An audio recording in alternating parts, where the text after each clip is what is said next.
नमस्कार, मैं हूं राम किंकर, हाजिर हूं एमसीडी की राम कहानी को लेकर। देखिए, दिल्ली की प्रथम नागरिक दिल्ली की मेयर है और इस वक्त मौजूदा मेयर एक महिला है, डॉक्टर शैली ओबेरॉय।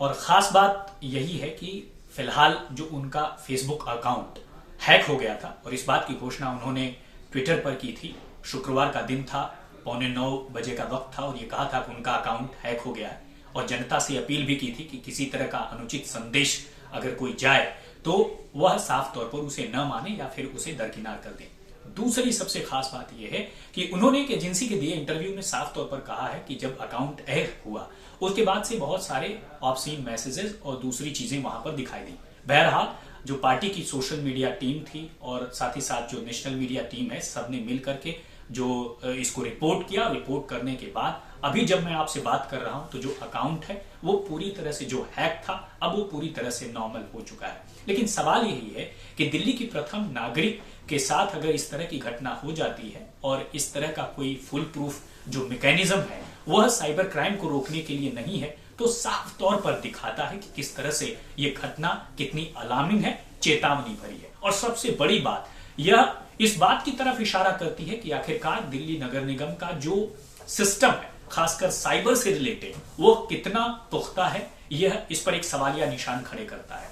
कुछ दिनों पहले एक ऐसी घटना हुई थी और जिसमें बहुत सारी चर्चाएं रही, हालांकि इस बात की पुष्टि मैं नहीं करता, लेकिन यह कहा गया था कि देखा गया कि एक दो घटनाएं ऐसी आई जहां पर साइबर हमला किया गया था, खासकर दिल्ली नगर निगम की वेबसाइट को आधार बना करके कानाफूसी हुई, बहुत सारी चीजें हुई और उसके बाद से अब ये देखा गया कि मेयर का अकाउंट हैक हो चुका। लेकिन जो कुछ अधिकारी हैं वो ये कहते हैं कि ये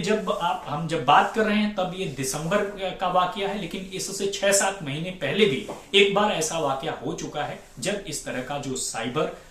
क्राइम था वो हुआ, यानी अकाउंट हैक हो गया। अब सवाल यही है कि साइबर क्राइम अगर इस तरह से दिल्ली की प्रथम नागरिक के साथ होता रहा तो दिल्ली की जो 2.5 करोड़ जनता है उनके अकाउंट कितने सेफ हैं। और सबसे बड़ी बात आप देखिए कि दिल्ली नगर निगम में प्रॉपर्टी टैक्स और दूसरे जो तमाम टैक्सेस हैं वो सब कुछ ऑनलाइन भरे जाते हैं, तो ऐसे में साइबर क्राइम का जो वाकया है वो तो किसी के साथ भी हो सकता है, क्योंकि अगर वो दिल्ली की प्रथम नागरिक के साथ हुआ तो साफ तौर पर मेयर ने कहा है कि वह कम से कम यह कोशिश करेंगे कि जो पुख्ता जो दिल्ली नगर निगम की चीजें हैं उसे बनाई जाए। और दूसरी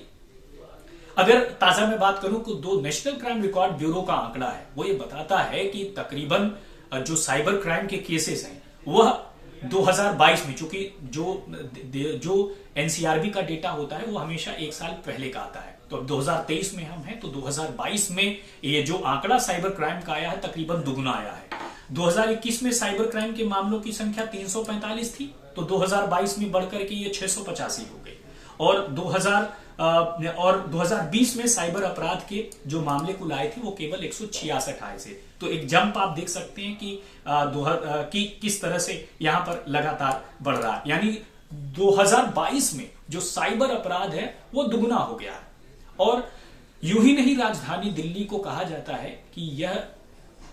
कि दिल्ली को क्राइम कैपिटल भी कह देते हैं। हालांकि पुख्ता तौर पर यह नाम नहीं दिया गया है, लेकिन कई बार जब अखबार और दूसरी चीजें आप पढ़ेंगे तो उसमें साफ तौर पर दिल्ली को एक क्राइम कैपिटल का तमगा भी दे दिया जाता है, क्योंकि दिल्ली महिलाओं के लिए सुरक्षित नहीं है। और अक्सर हमने देखा है कि जब भी चुनाव होते हैं तो दिल्ली में महिलाओं के सुरक्षा का जो मुद्दा है वो बड़ा प्रमुखता से रखा जाता है। और ऐसे में जब दिल्ली की महिला मेयर का अकाउंट हैक हो गया और ऑब्सीन पिक्चर्स और ऑब्सीन मैसेजेस ये भेजे जाने लगे, तो साफ तौर पर यह दिखाता है कि बड़ा अलार्मिंग है और बड़ा चेतावनी भरा है कि कम से कम ये चीजें बहुत वक्त से पहले ही ठीक की जानी चाहिए, वरना साइबर क्राइम का शिकार अगर दिल्ली की प्रथम नागरिक हो सकती हैं तो मुझे लगता है कि दिल्ली के 2.5 करोड़ से ज्यादा जो लोग हैं उनके मन में भी ये सवाल तैर रहा है कि आखिरकार जिन चीजों का वह प्रयोग करते हैं अपने निजी जीवन में, यानी property tax, birth certificate, death certificate और दूसरे तमाम जो चीजें हैं टैक्सेशन से संबंधित, वो सब ऑनलाइन करते हैं। और एमसीडी भी बाकायदा कोशिश कर रही है कि ऑनलाइन चीजों को रखा जाए ताकि किसी को किसी प्रकार की कोई दिक्कत ना हो, घर बैठे एक क्लिक में बहुत सारी चीजें हो जाए। और दिल्ली के एलजी ने भी बहुत पहले कहा था कि तकरीबन 21 ऐसी सर्विसेज हैं दिल्ली नगर निगम की या 21 से ज्यादा कह लूं, ये सब कुछ ऑनलाइन है, महज एक क्लिक में काम हो जाता है। तो सवाल यही है, ये कितना सेफ है? कहीं ऐसा तो नहीं कि महज एक क्लिक करने से जो हमारा डेटा है वो कहीं और पहुंच जा रहा? बहरहाल इसका जवाब एमसीडी को देना चाहिए और साफ तौर पर उसे बताना चाहिए फुल प्रूफ तौर पर कि उसका जो प्लान है वह कितना सही है और कितना अच्छा है। तो साफ दिखाता है कि दिल्ली केवल क्राइम कैपिटल ही नहीं है, बल्कि साइबर क्राइम के मामले में बहुत तेजी से आगे बढ़ रही है। मैं नहीं कह रहा, दिल्ली क्राइम रिकॉर्ड ब्यूरो का ये आंकड़ा कह रहा है, एनसीआरबी का ये आंकड़ा कह रहा है। तो बहरहाल अच्छी बात यह है कि अकाउंट जो हैक हुआ था दिल्ली के मेयर का, वह पूरी तरह से अब ठीक हो चुका है, नॉर्मल हो चुका है। लेकिन ये बहुत सारे सवाल खड़े करता है कि आखिरकार जो राजधानी में जो भी लोग दिल्ली नगर निगम की सेवाओं का इस्तेमाल करते हैं, आखिरकार वो कितनी फुल प्रूफ और पुख्ता है उनके। इस वीडियो में फिलहाल इतना ही, मुझे दीजिए इजाजत।